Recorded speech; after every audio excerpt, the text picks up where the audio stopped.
guys, I'm Doug. And I'm Pat. Welcome back to the Doug and Pat Show. Look Cool at this. guitar. It's pretty neat. Yeah. Do you know who Les Paul is? What do you know about Les Paul? You mean the guy whose name is on this guitar? Funny you should ask that, Pat.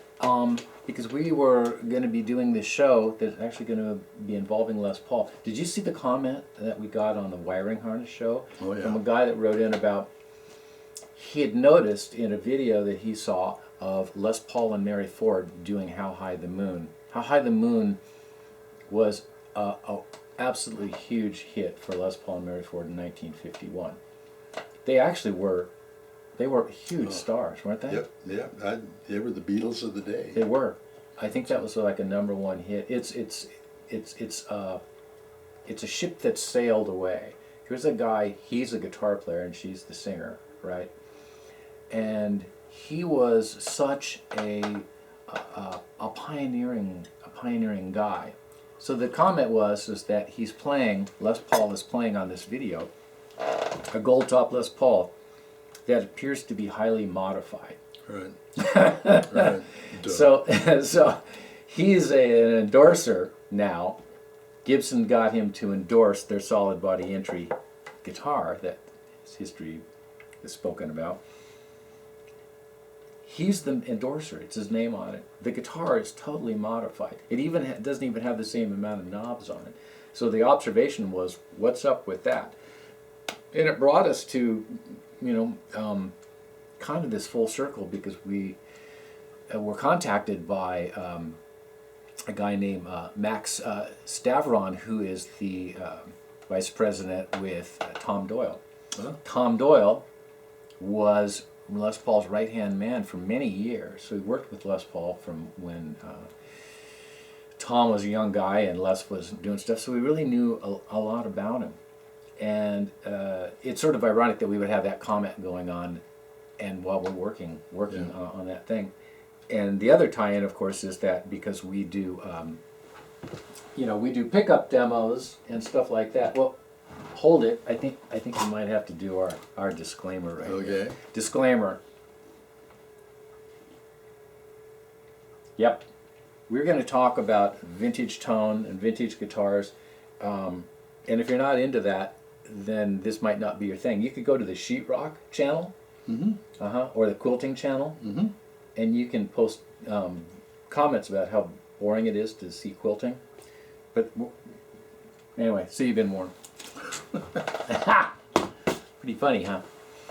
So this thing with Les Paul is that we have this contact with Tom Doyle, who makes a guitar pickup that we do tests on. Pretty cool, huh? You met Les Paul. I did. Did you meet him? I did. I met him in the 70s. So did I. Yeah. At Village Music here in Portland. I think that's where it was. It's a long time ago. I didn't see you there. We were playing in a band together. You saw me there. You gave me a ride. That's right. That's right. And you had that big Lincoln? Yeah. With the suicide doors in the back? Blue. Yeah. Vinyl top. I remember that. Got that right. Yeah. What are we talking about? I don't know. About this light back here. Oh, Tom Doyle. Doyle. And Doyle's Les Paul. Coils. And Les Paul. So we get to talk about Les Paul, and we get to talk about guitar pickups. Tom's product, he makes a pickup. He makes one pickup, and it's this one. Doyle Coils, Tru-Clone PAF, and he sent us, or Max sent us, the pickup and a wiring harness, which kind of fits nicely into what we do. Huh. We're going after vintage tones, not unlike the 1958 Les Paul that's known as Oscar, and we get pickups in from people who make them who are going after classic PAF sound. And we're going to do that today. We're going to compare some of those sounds with the Doyle Coils with this one. But back to Les Paul. The thing was that the guy was a huge star in 1951, and his playing was sort of like, he was like the Jimi Hendrix of his day. Very wild, when in those times, people, they tried to fancy up the stuff they were doing. And you can see in video clips that go back post World War II, where drummers were, doing funny things, and yeah, they were, trying to be entertaining. Les Paul was a very flashy player. He was like a Downbeat, which was the big jazz magazine, winner year after year. The guy was a major player, and he was a huge pop star, but he was also an innovator. He did all kinds of wacky stuff. If you find those videos of Les Paul and Mary Ford, you will never see him playing a Les Paul that's stock. A stock guitar, yeah. Ever. Yeah. And Max points out in his letter back to us that the guitars literally were changing by the week. The thing that we noticed was that one of the guitars, there were a couple guitars that you see in those early days. Mary Ford's playing one, no binding on the fingerboard. Right. I think Les has one that does. Some of them only have 3 knobs. And the jack's mounted on the top. He hated the jack on the bottom. And he has these switches, and the knobs are changed out, and he replaced everything in there. And we'll be talking about that and running some pictures of it. So, yeah, it's great to be able to talk about this guy because he was really a huge pioneer. He was the obvious choice for Gibson to endorse their new solid body guitar. You see those pictures of him and Mary Ford. They're playing. He had this Epiphone large jazz guitar that he cut in half. And he put a 2x4 through the center. Right. Because he was messing with the acoustic properties of getting the instrument to sound cleaner and clearer. Right. He's got looks like he has a baritone on there, some sort of thing, and she's playing one of them. They look like hell. So he didn't care about, having a particular image of playing a brand new L5 or anything. He's just a wacky guy, and Tom Doyle spent a lot of time with him. Mm-hmm. And so we were already planning on doing this show, and so we're going to get some insights on that. We're going to use the R7 as our test guitar today. This is Pat's guitar. Let's ask Pat what he knows about it. Not much. Okay. Do you know what year it is? No. Great. Anyone? I do. I do, but I'm not I'll give you a hint. It's a 2006. All right. Do you think it's a custom shop guitar? I do. Yeah, that's because of the certificate that we're showing on the screen right now. That's right. Are we thinking these might be burst buckers? Yeah. Or classic 57s or 8s? Or, I think they're burst buckers. Yeah. Stock wiring harness. They could be the classic. What? 57s. Oh, you don't know what they are. You don't know. But you did pretty well on the rest of it, though. Yeah, well, It has the Gibson version of the Bumblebees in here. Right. So what we're going to do is we're going to go to the interview in a little bit. But first we're going to play the R7 stock with the stock Gibson harness. Then we're going to play Oscar, the 58, and kind of get some comparisons going. Then we're going to go to the interview a little bit, talk to Tom Doyle. Then we're going to start changing stuff out in the R7. So we'll have these particular recorded guitars that we go from a stock R7, change it out to the Doyles. Then we change out to the Doyle wiring harness and compare it with Oscar, the 58, and see what that sounds like. Was there this is really off the wall question, but I've been told that there was actually a Mary Ford Les Paul model guitar. Yeah, I've heard that too. And you can see Mary Ford playing a Les Paul that has a little plastic curved plate like a banjo would have right here. Yeah. I don't know if they ever, I mean, as far as marketing from Gibson, I am unaware of any guitars that say Mary Ford on the headstock. Maybe one of you knows. Yeah, like one of those Les Paul collector dudes out there. Yeah. But, and her SG. Yeah, that one that's been floating around a little bit. Still has some of the set list from Les Paul and Mary Ford on it. Right. That would be the 61, 62. Yeah, remember seeing that? Where it had that plastic, I do. like a little armrest thing? Yeah. That was Mary's deal. They were married, weren't they? They were, and Tom Doyle does, and had been doing, when he met Les, a show with his sister, and that was the Les Paul and Mary Ford show, and that's how they met. Les Paul had heard about them, and he said, I'm going to go see them, and he was really impressed how great they sounded, and Tom will touch on that a little bit. So, yeah, that's a great tie-in. A lot of historical things. We're really into that.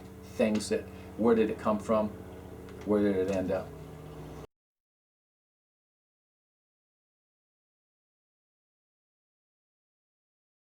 And we're going to go straight to the tabloids on this and you have to answer this.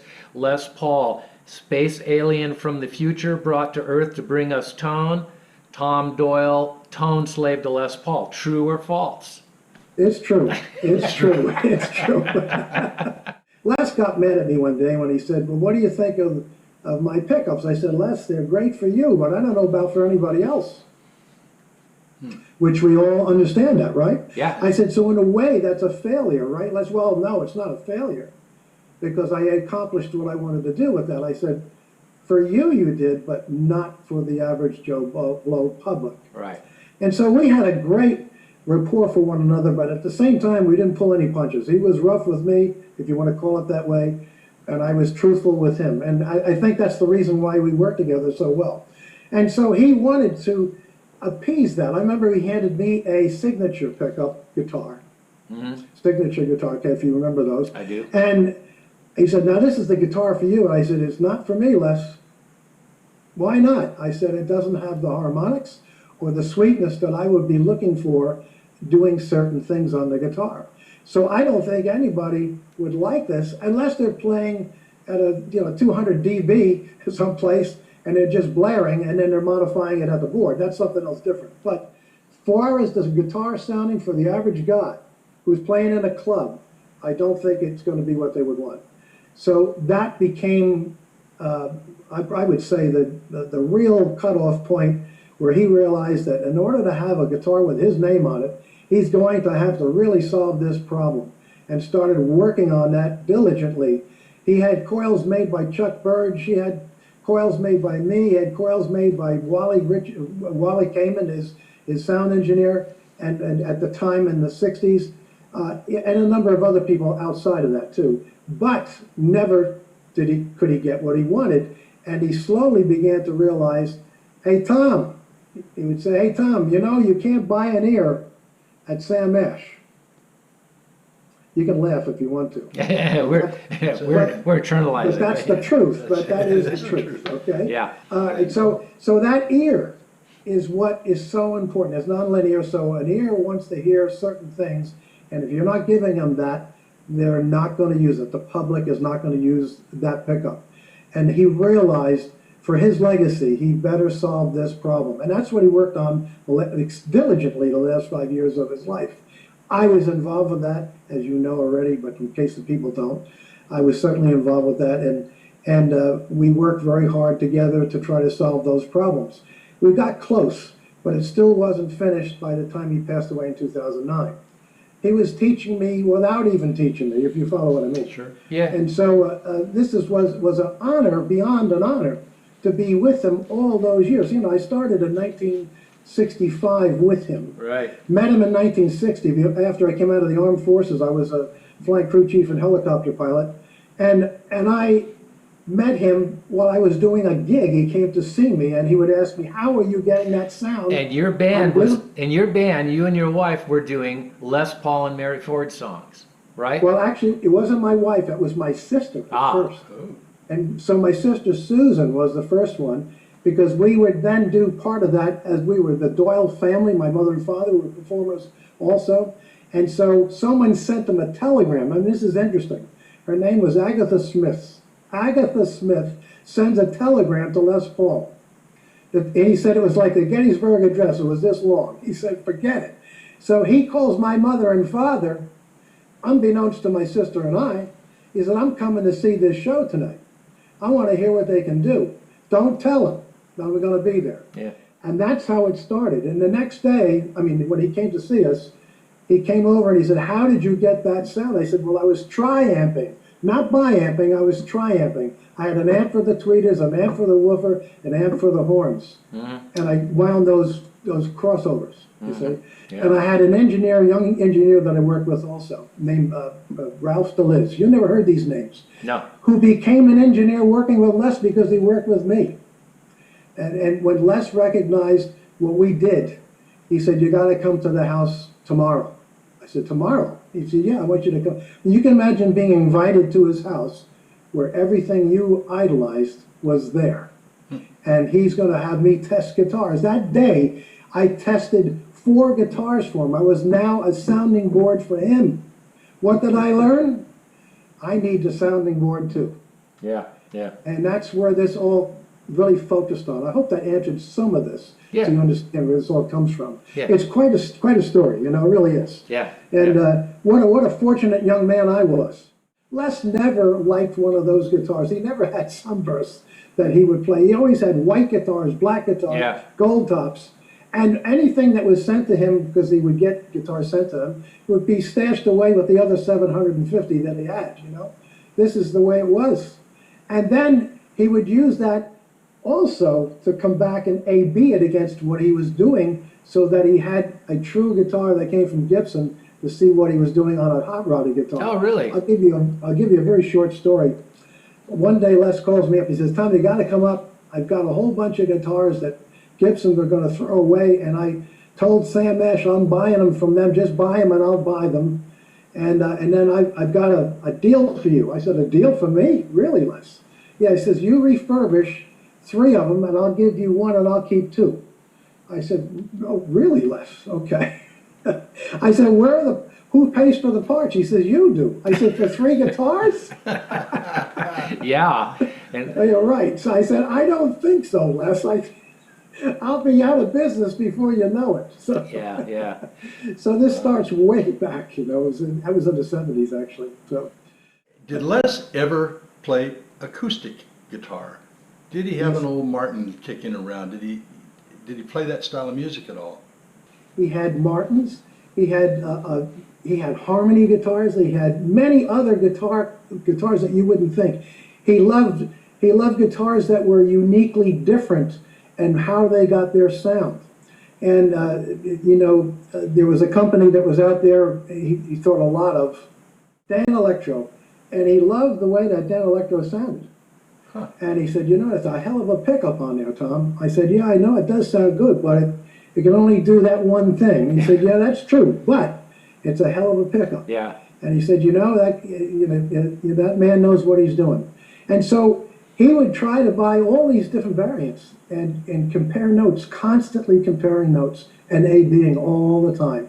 I'd go up to the house on Monday early before we went into Fat Tuesdays, or in the beginning was Fat Tuesdays. And he'd have his hands in a machine, because the arthritis is so bad, with little pebbles going on with heat to try to make his hands work. I mean, his arthritis is so bad that he'd have to go in there and turn the hot water on to get his movement to somewhat agile. And he practiced all week. Of course, he told people he didn't practice, but he did. And that was the myth, Yeah. He's that great at 75 and he's got his hands moving. But Les loved to perpetuate that because he wanted to keep people on their toes. And I mean, everybody.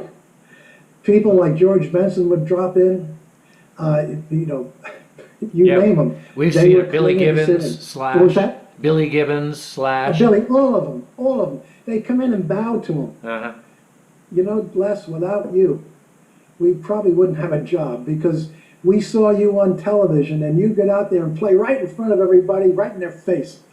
He said, that's where we got those ideas. The guitar is always in the background. Les used to say, you know what the guitar player was in the old days, Tom? It was your brother-in-law that needed a job. He told him to go back in the back, play next to the drums and the bass and keep rhythm. That was it. Anybody out front, forget it.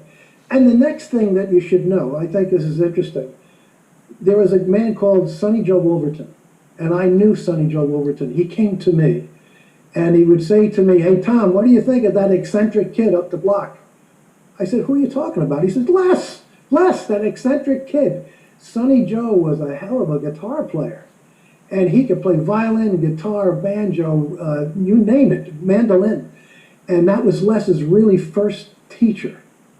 And Les said, Tom, you know, he was musically trained, and he would teach me all of the chords for all of the standards. That's how I learned that stuff in 1930. He said, from that man. But he never made it, Tom. But, you know, I always, you know, there was other people involved. I loved other people too, but he said Eddie Lang, of course, and Django Reinhardt, all that stuff. But this man would show me how to play it on the guitar, and then go off on the road and come back 3 months later and see if I got it. And you can imagine this is how he learned. You know, Les didn't read music, you know, and so it was just. He said, Tom, when I played, I had to memorize 500 songs to be in a band in any key.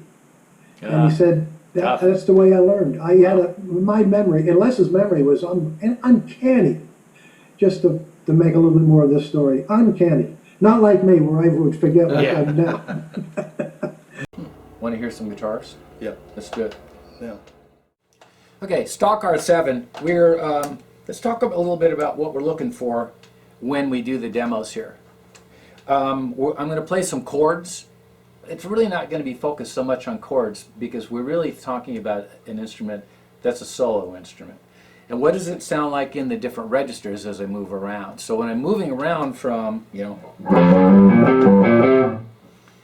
what does it sound like down there? What does it sound like as I move up the neck? And you know, up into this upper register. So I'll go to the neck pickup, play some stuff on it. And we're always looking for the diphthong. Yep. Yep. Which is also called the bloom as a soloist. So how does the guitar hold together? Playing style, yeah, I'm going to play kind of basically rock blues because the majority of the people that play these guitars are playing that style. That's the style we like. That's the style that we're going to play. So I'll play a little bit of this and then we're going to play a little bit of Oscar. Richie Havens, kind of, you know, at Woodstock. Yeah. There it is. I thought he played a Strat at Woodstock. No. Oh. No, that was the curly-haired guy. And whatever. Santana. Might have been. Yeah. Might have been. No, it wasn't. Don't listen to him, he lies. So here's some chords. Do the Vox.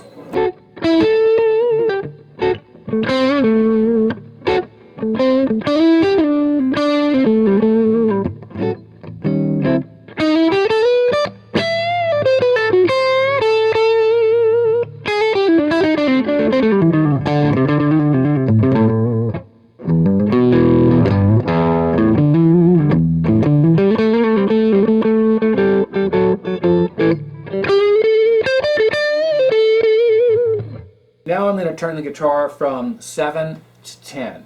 And let's see what it does, because we add a little bit of top end to it when we do that. And we don't want this pickup to be necessarily muddy, but when you have it all the way up, it's pushing on the amplifier, depending on the amplifier. And what we're looking for is tone change and clarity, somewhere between like a saxophone and a violin. It has to have a singing quality to it, right? A certain amount of articulation. And that. That's right. 10.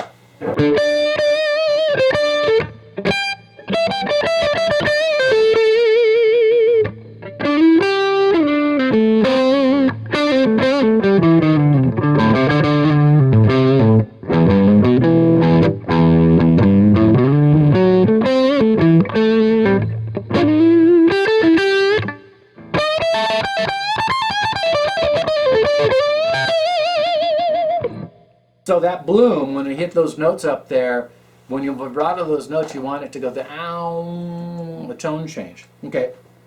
Do that again. Ow. Oh. Ow.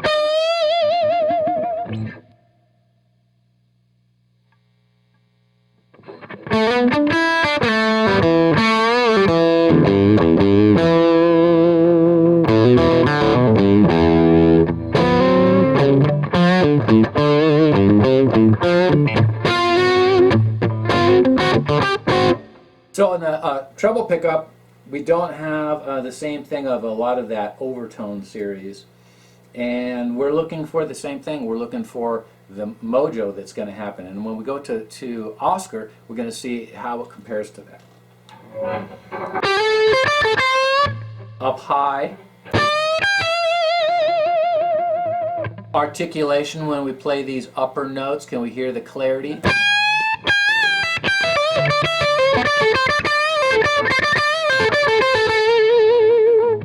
Bloom.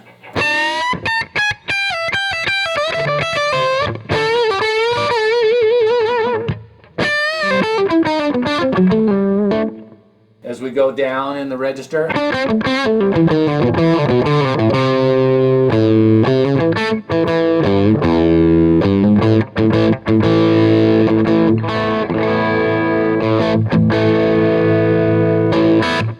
We're not going to mess with the tone controls right this minute because we have other things to get onto.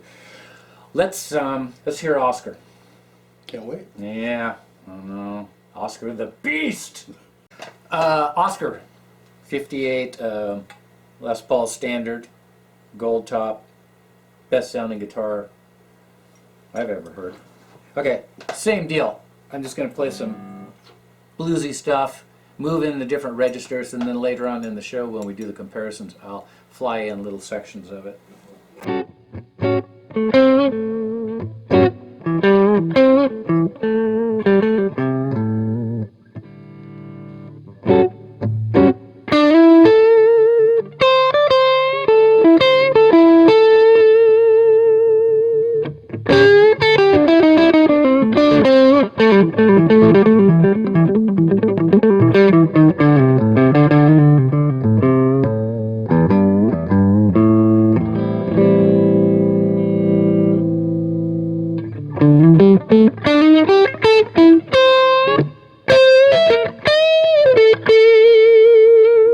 Let's put the guitar on 10, or on the neck pickup, of course.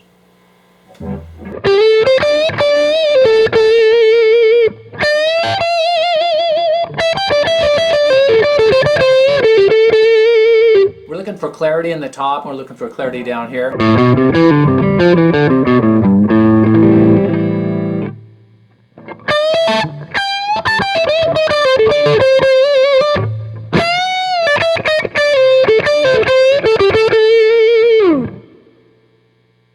Bridge. About on 8.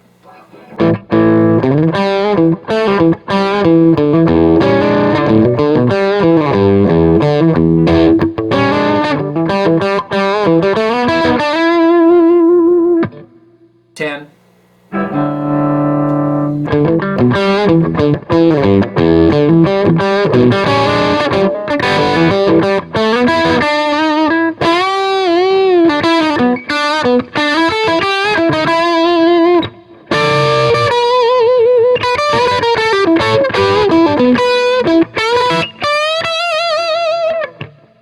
One of the things that Tom is going to talk about is in his experimentation on pickups is for Les Paul, is the clarity on the low end. He mentions that a number of times. And so that's what we're listening to also. We're seeing if the clarity, when we go down to the lower strings, really holds in place, but also as we move up the neck, does it remain interesting? Does it have a really singing tone to it?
You are in waters with this pickup Right. because you call it the PAF humbucker and Tru-Clones. We'll get into that a little bit. And when you are in those waters, you are in a competitive field with a lot of people that say that they're doing exactly the same thing. So your description of that, I think, is valuable because it's like we can say that we use, not us because we don't do it, but we're using the Boutre bobbins, we're using Right. this and this and this and this and this and this. Right. But your pickup does sound different than other people's pickups, so we're going to try to pry out of you. Right.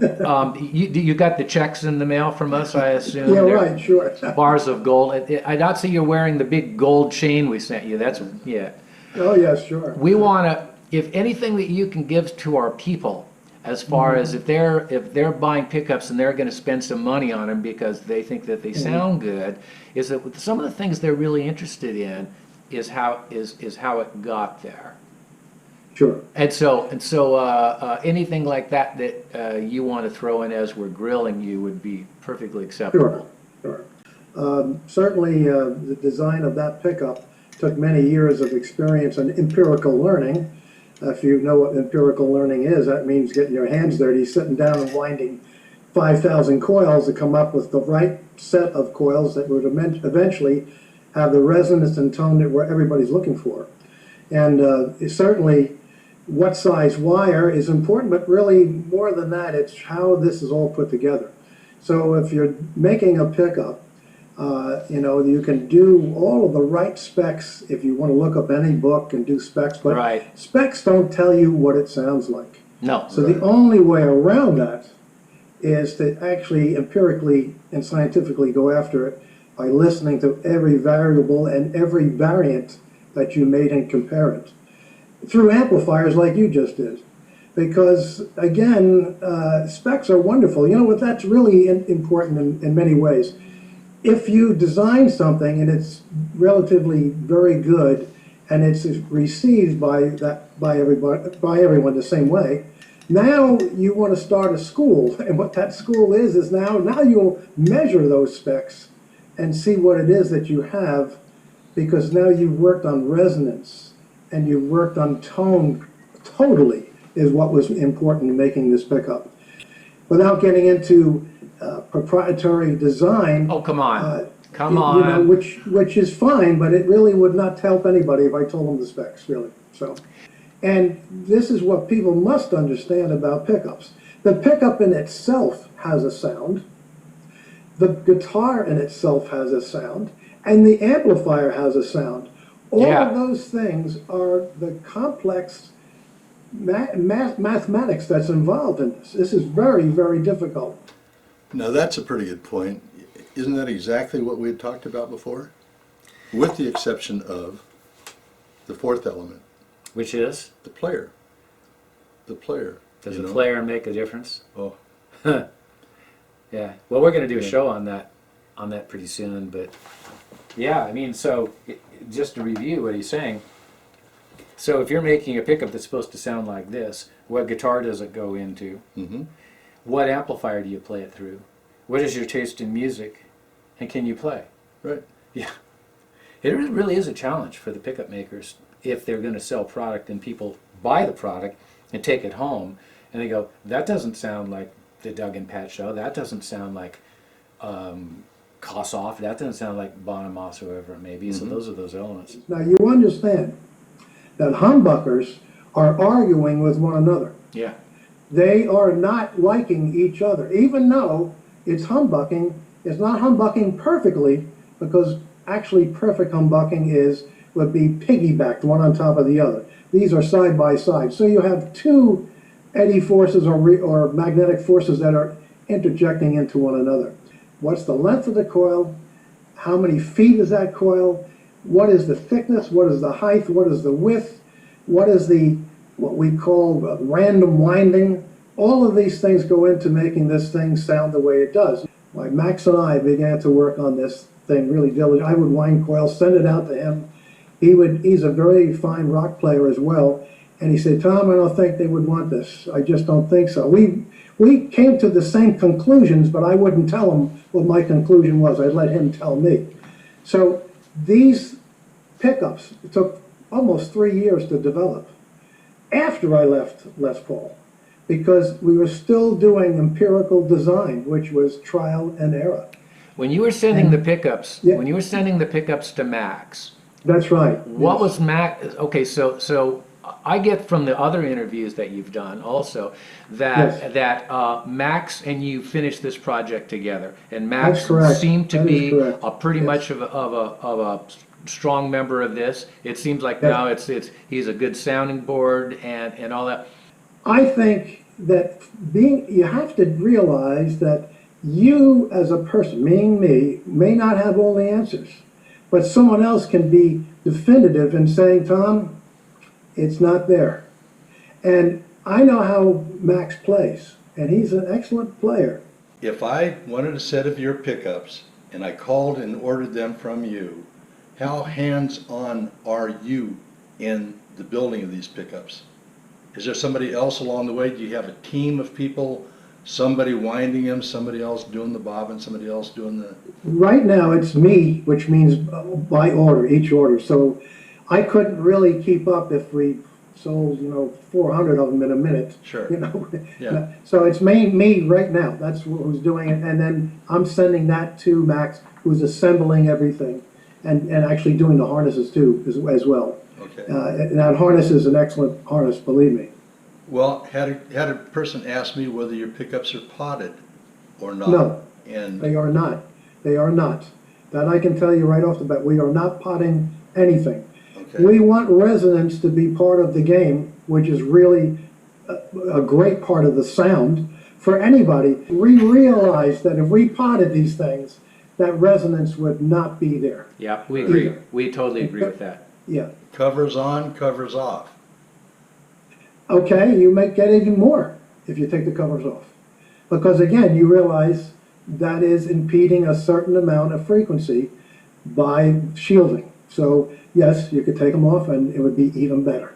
Even better. We have to be able to sell them something beautiful too. That's also part of Sure. it. And if they want to do that, I don't see a problem with it.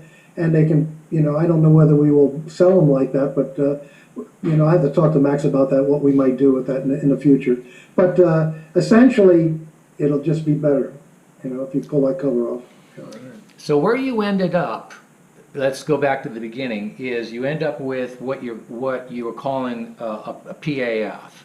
So Correct. so the question would be is that what you ended up with is a very good sounding pickup that has the characteristics of a good sounding PAF pickup. So when we do demos, we have a couple Les Pauls with PAFs, and one of them sounds significantly better than the other. So the question for you, coming for our listeners, would be, looking at the fact that you are marketing it as a PAF, was that a goal that you were going for, or did it just happen to end up there in your research?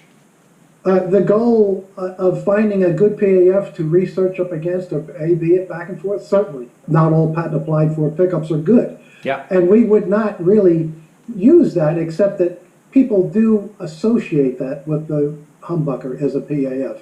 That's what we used it for. It really wasn't anything more than that. Guys, I hope I've answered your questions and helped you along. You've done pretty good, Tom. Yeah. We decided we're not going to ruin you in this town, so you just go ahead and relax there wherever you are. Appreciate it a lot. Appreciate it a lot. Thank you, and I appreciate it just as much, guys. You're wonderful, and what you're doing for the guitar world is wonderful, too. Appreciate that, too. Want to thank Max Stavron for setting this up, and thank obviously Tom Doyle. It was really great to talk about Les Paul and hearing the guitars. You can go to their website that I'm running underneath it here and get information about it. So thanks again for that. How about our own website? Yeah. We have one. We do have one. That's and there's a link to the store. Yeah, what can Is you that buy in the what store? You can buy coffee cups. You can buy You can't buy those. tires for your car. Yeah, you can't buy those. What you can buy is you can buy apparel. I'm gonna have to get me one of them. You have one of these. Do I? Okay. Just go to the store. It's at theduckandpatshow.com, and you can take a look at the selection of t-shirts, long sleeve shirts. The long sleeve shirts come in the small logo. You can also get the small logo in the short sleeve, and of course the large logo on there. Wow. And you can get the hat, and you can make Doug and Pat rich, which would just really be great. Boy, I'm so tired of living in poverty. I know it's horrible. It is. Yeah, because you barely have any place to put these guitars. Although you certainly do have a secure place to be putting them. Okay. We have pickup shootouts coming up next and all kinds of great shows. Anything else you have to say, Patrick? It's been hot here. God, hasn't it? So you got your little name right there, and I have my little name right here. See if anyone writes in and notices that in one of the shows, like the last one, our names were spelled backwards. Thanks, guys. I'm Doug. And I'm Pat. See you next time. Thanks.